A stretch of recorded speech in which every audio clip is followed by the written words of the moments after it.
Every great champion has a great rival, and in Capablanca's case, in the first half of his career, his great rival was Emanuel Lasker, the world champion, whom he finally defeated in their world championship match in 1921.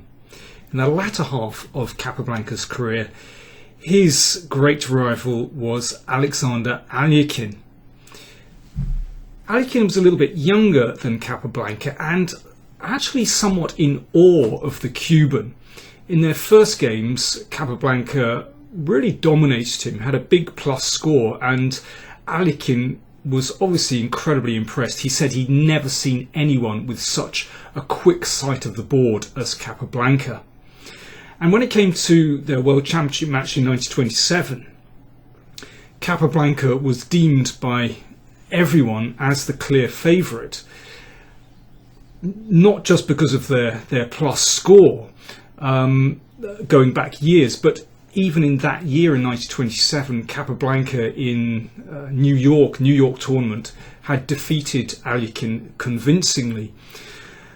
So going into their match in Buenos Aires, Capablanca clear favourite, but well, as we all know, things turned out differently, and Alekhine won the very first game, and after that, well, it was clear that things weren't going to run smoothly for the Cuban. But he did level the score after a few games, and well, I want to take you through game 7. So the score was 1 win apiece with several draws. In this game, Capablanca has white. Alekhine playing this Cambridge Springs variation, so the queen comes out to the side and tries to exploit the weakness of this diagonal, and perhaps looking to play that knight into the e4 square to embarrass the bishop and put some pressure on the knight on c3. Very respectable opening, still played by some of the top players in the world now, including Carlsen. Knight d2, so this makes a lot of sense, blocking this diagonal, covering e4, and perhaps looking to hit the queen from either b3 or c4. Bishop e4 increases the pressure here. Queen c2 protects. And now Capablanca played bishop h4, which is one of the main moves. Bishop e2 is taken over as the main line. One little trick here one needs to be aware of.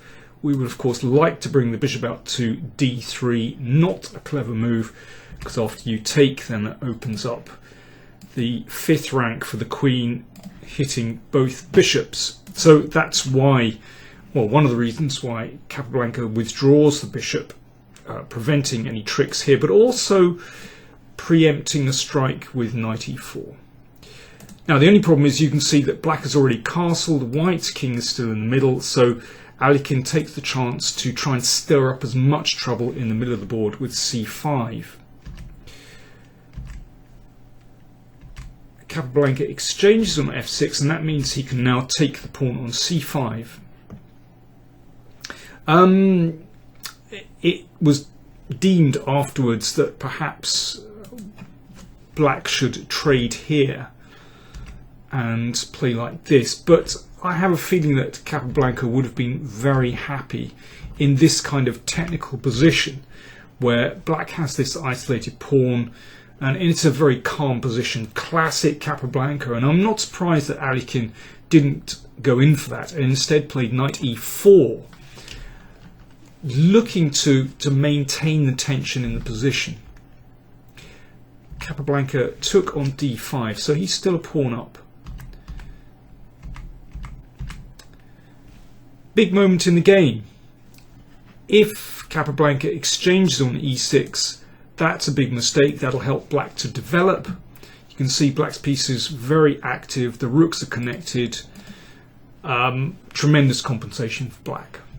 Instead, Capablanca plays an excellent move. Rook d1, just protecting that pawn.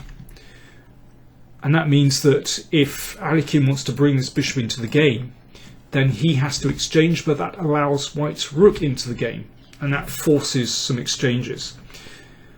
Here Alekhine exchanged on b3. Might have been better to play b6. And black still has a bit of compensation here. I think the problem for white is that here this rook, well, it needs to keep moving along this fourth rank. Something like this, and then bishop c4. And, white has got castled here. But the rook is a bit offside. If the rook were connected with the other rook, then you could just say, well, white is a pawn up for nothing. But the rook is slightly oddly placed on this fourth rank. I mean, maybe it can get back into the game, coming along here somewhere at some point. But still not so clear. I mean, possibly that's what Alekhine saw. And anyway, he exchanged on b3 and queen c6. Attacking the rook comes back. And this is a fascinating moment. Capablanca, a pawn up, needs to bring the bishop out and get castled, after which he'll just be a clear pawn up for nothing. What does he do? Well, the obvious move is pawn to e4. But I think that Capablanca sensed that black would have maybe just enough activity here to, well, let's say simplify down to a 4 versus 3 situation on the king side, where black has drawing chances. So, for example, I think bishop f5 is a good move. Now, if bishop d3, then black can simplify like this. Black is fine there, exploiting the pin. So f3 needs to be played, and now the bishop comes back to e6. Okay, so why are we helping white to strengthen his pawn chain? Well, the problem is that this now weakens this diagonal, so that when white plays, for example, king f2, I mean, even if white had played bishop e2 and castles, the king is always slightly vulnerable here to a check. It also means that, well, let's play rook c8. So you can see that black is very well coordinated here. There's already pressure on the queen side. So the king is potentially a target on this diagonal. You can see that pawn will be loose once the rook moves. I think it would be possible for black to try to simplify down to a 4 versus 3. I think that's what Capablanca feared. So instead of that, he plays very creatively. So this is not what one would expect from Capablanca. Normally he prefers quieter continuations using his technique, but instead he played bishop d3, giving that pawn on g2. So this, for Capablanca, very bold indeed. Took on h7, king f8. Yeah, on the h-file, the king is just too vulnerable to attack. And now the bishop comes back to e4, so the queen goes out again. So what's the score? Well, white is still a pawn up here, but the king is permanently in the middle, can't escape easily. But queen d2, and that's a very interesting move. So one thing is, of course, that claiming control of the d-file, but actually the point of this move is that the queen can sometimes pop out to this square and start to hassle the king on this diagonal. Very interesting move. Could play queen d3 there, but queen d2, very clever idea.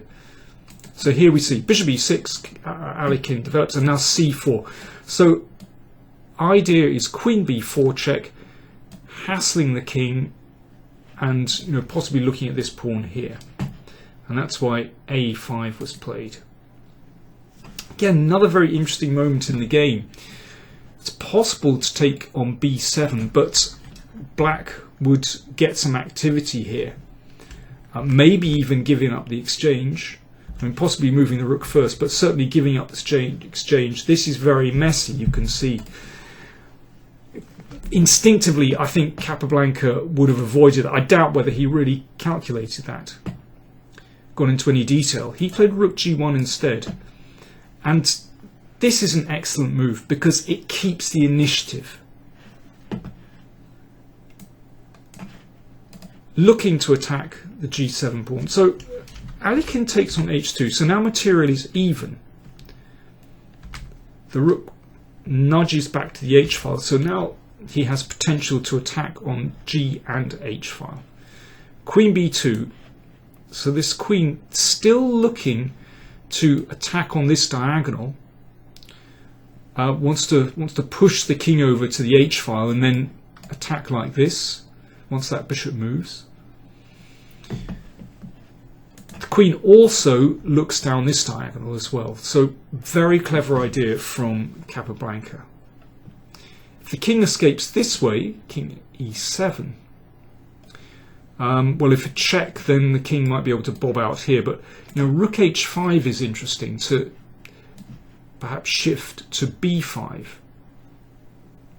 I think the real stars of this performance, well, nice work with the queen, but actually the rooks, Capablanca uses his rooks beautifully.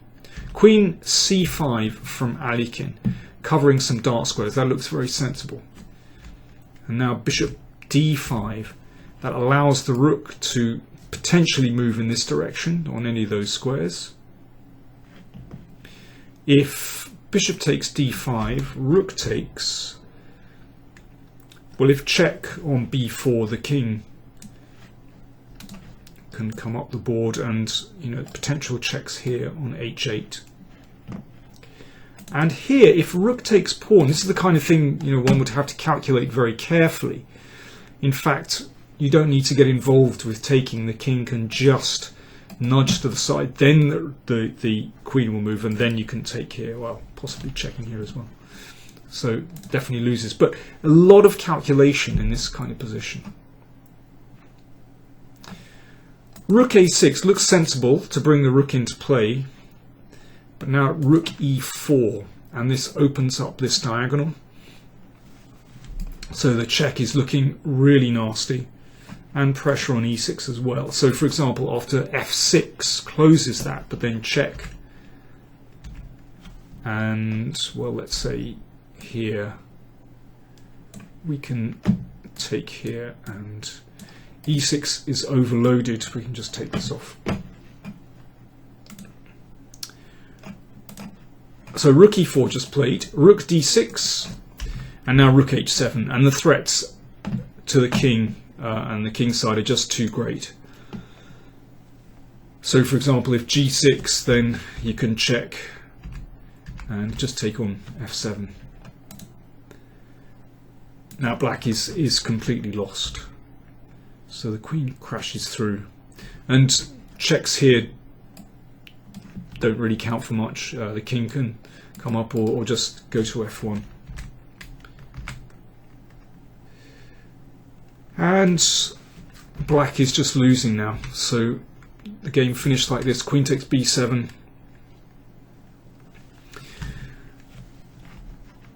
So you can see the king in terrible trouble. And Alekhine desperately simplifies into an endgame, but of course with so many extra pawns, this is a very simple win for white. Final position is nice.